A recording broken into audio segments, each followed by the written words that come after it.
আপনি কি আসলেই ক্লায়েন্টের সময় নষ্ট করছেন?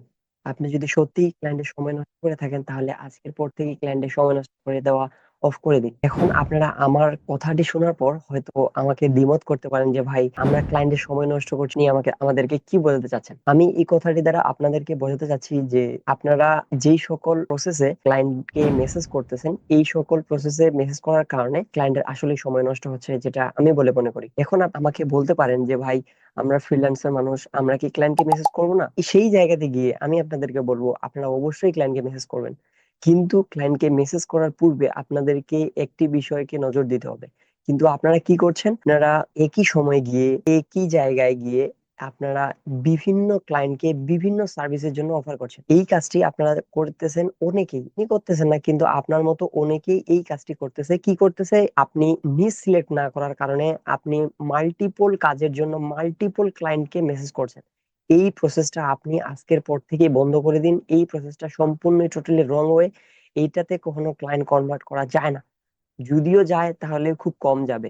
কিন্তু তার আগে আমি বলি, কেউ যদি আমার মতো ডিজিটাল মার্কেটিং এর কোনো কোর্স করে থাকেন, পেইডলি অথবা ফ্রিলি, যে যেভাবেই করেন, যে যে কোনো কোর্সই করেন না কেন, এটা কোনো ম্যাটার করছে না। কিন্তু আমার মতো যদি কেউ ডিজিটাল মার্কেটিং করে থাকেন, এই ডিজিটাল মার্কেটিং এর উপরে অনেকগুলা সার্ভিস রয়েছে। কিরকম সার্ভিস যদি আমি আপনাদেরকে শর্টলি এক্সপ্লেন করি। সর্বপ্রথম রয়েছে Facebook ads, Google ad, YouTube SEO, website SEO, website design, video editing, photo editing, এরকম অসংখ্য সার্ভিস রয়েছে, অসংখ্য স্কিল রয়েছে, যেই সকল স্কিল গুলা শেখার কারণে আপনি আলাদা আলাদা একটা ক্যাটাগরিতে নিয়ে গিয়ে আপনি ক্লায়েন্টের কাছ থেকে আপনার সার্ভিসটি সেল করতে পারবেন। কিন্তু আপনি একই টাইমে গিয়ে আপনি বলতেছেন যে, আমি ফেসবুকে এক্সপার্ট, কিন্তু আমি ফেসবুকে কাজ পাচ্ছি না, কিন্তু এর জন্য এখন আপনি ইউটিউবে ট্রাই করছেন। ইউটিউবে কাজ পাচ্ছেন না, আপনি ওয়েবসাইটে গিয়ে ট্রাই করতেছেন। এই প্রসেসটা আপনাদেরকে টোটালি অফ করে দিতে হবে। আপনি যদি এই প্রসেসটা আজ 2024 সালে এসেও এই প্রসেসটার অনুযায়ী কাজ করে থাকেন, তাহলে আমি মনে করব, আমরা সকলেই মনে করব যে আপনার হয়তো নিজ সিলেক্ট করা হয়নি। আপনার নিজ সিলেক্ট করা না থাকার কারণে আপনি এই প্রসেস অনুযায়ী কাজ করছেন, যেটা কখনোই করা ঠিক নয়। এই ঠিক নয় এর কারণটা আমি এই কারণে বলতেছি, মনে করেন আপনি বিভিন্ন কাজের জন্য বিভিন্ন মাল্টিপল ক্লায়েন্টকে মেসেজ করলেন, কিন্তু এক পর্যায়ে গিয়ে দেখলেন আপনি কাজটি পেয়েও গেলেন। পেয়ে যাওয়ার পর আপনার কাজটি ক্লায়েন্ট আপনাকে দিল এবং ক্লায়েন্ট আপনাকে পেমেন্টও করলো। পেমেন্ট করার পর আপনি কিন্তু সেই কাজে এক্সপার্ট না, আপনি কিন্তু অন্য কাজে এক্সপার্ট। কিন্তু এই কাজটা আপনি পাচ্ছিলেন না, আপনার কোনো হাতে কোনো কাজ নাই, কিন্তু কি করছেন, আপনি অন্য কাজের জন্য ক্লায়েন্টকে মেসেজ করছেন। ক্লায়েন্টে কনভার্ট হয়ে গেছে, ক্লায়েন্টকে মেসেজ করছেন, সে সার্ভিসে সেল হয়ে কনভার্ট হয়ে গেছে। সম্পূর্ণ কাজটা করার জন্য আপনি কাজ তার কাছ থেকে নিলেন এবং পেমেন্টও নিলেন। পেমেন্ট নেওয়ার পর এরপর আপনি কি করছেন? আপনি কিন্তু এক্সপার্ট না হওয়ার কারণে ওই কাজটা প্রপার ওয়েতে করতে পারতেছেন না। আপনি কাজটা সম্পূর্ণরূপে 100 আউট অফ 100 এর মধ্যে করতে পারতেছেন না। কিন্তু এইভাবেই কাজটি ক্লায়েন্টকে জমা দিয়ে দিচ্ছেন। ক্লায়েন্টকে জমা দেওয়ার পর যখন ক্লায়েন্ট চেক করতেছে, আমার ক্লায়েন্টের কাজটা ছিল সম্পূর্ণ লস প্রজেক্ট। ক্লায়েন্ট মনে করতেছে, আমি যে আপনাকে কাজ দিলাম, এই কাজটি দেওয়ার কারণে আমার প্রজেক্টটা সম্পূর্ণ টোটালি লস্ট প্রজেক্ট। আমি যদি আপনাকে না দিয়ে আমি যদি এই কাজটা একজন এক্সপার্ট পার্সনকে খুঁজে দিতাম, তাহলে হয়তো আমার এটা লস্ট প্রজেক্ট হতো না। কারণ সে অলরেডি আপনাকে পেমেন্ট করে দিছে। সে আপনাকে কখনোই কোনো কথাই বলতে পারবে না। ওই ফায়দাটা নিতে গিয়ে, আউট অফ মার্কেট প্লেসের ফায়দা নিতে গিয়ে অবশ্যই আপনারা কখনোই ক্লায়েন্টকে কোনো খারাপ সার্ভিস দিবেন না।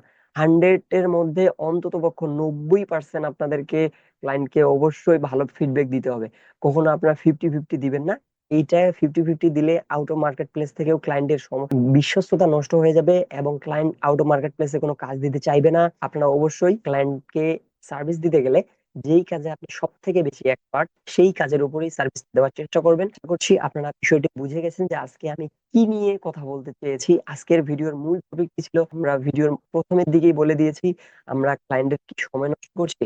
আপনি যদি এই প্রসেস অনুযায়ী কাজ করে থাকেন, আজকের পর থেকে কখনোই করবেন না, টোটালি অফ করে দিন। যদি করে থেকেছেন পূর্বেই, তাহলে অবশ্যই আপনার জন্য এটা ভালো ছিল না, আপনি ক্লায়েন্টের সময় নষ্ট করেছেন এবং ক্লায়েন্ট মনে করেছে আপনাদেরকে কাজটি দেওয়ার কারণে তার এটা টোটালি লস প্রজেক্ট চলে গেছে। সো ক্লায়েন্টকে কখনো লস প্রজেক্ট হতে দিবেন না। মনোযোগ সহকারে কাজ করবেন, যেই কাজে আপনি এক্সপার্ট সেই কাজের উপরে কাজ খুঁজবেন। সেই কাজের উপর অবশ্যই কাজ রয়েছে, ওই কাজটি যদি ভালো লেভেলের হয়ে থাকে, আপনি যদি ভালো লেভেল না হয়ে থাকে, তাহলে অবশ্যই রেকমেন্ড করব আগে আপনি ভালো প্রকারের কাজ শিখেন।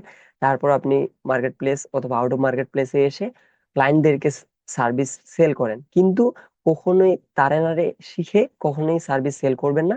ক্লায়েন্ট লস প্রজেক্ট মনে করবে, ক্লায়েন্ট বলবে এটা ফেক, আমার টাইমটা নষ্ট করলো। এইভাবেই আমরা প্রতিনিয়ত ক্লায়েন্টের সময় নষ্ট করে আসতেছি। আজকের ভিডিওর মূল টপিকটি আশা করছি আপনারা বুঝে গেছেন। তবে ভিডিওর শেষের অংশে গিয়ে যদি একটা কথাই বলতে চাই, যদি ভিডিওটি আপনাদেরকে ভালো লেগে থাকে এবং বিন্দুমাত্র উপকারে আসে, তাহলে অবশ্যই চ্যানেলটিতে সাবস্ক্রাইব করে রাখবেন এবং ভিডিওটিতে একটি কমেন্ট করে জানাবেন আপনার নিত্য নতুন আর কি ধরনের ভিডিও প্রয়োজন। আমি সেই ধরনের ভিডিও নিয়ে আপনাদের সামনে উপস্থিত হয়ে যাব। আর অবশ্যই আপনি এই ভিডিওটি অন্যান্য বন্ধুদের সাথে শেয়ার করতেও ভুলবেন না, যারা এই প্রসেস নিয়ে কাজ করতেছিল।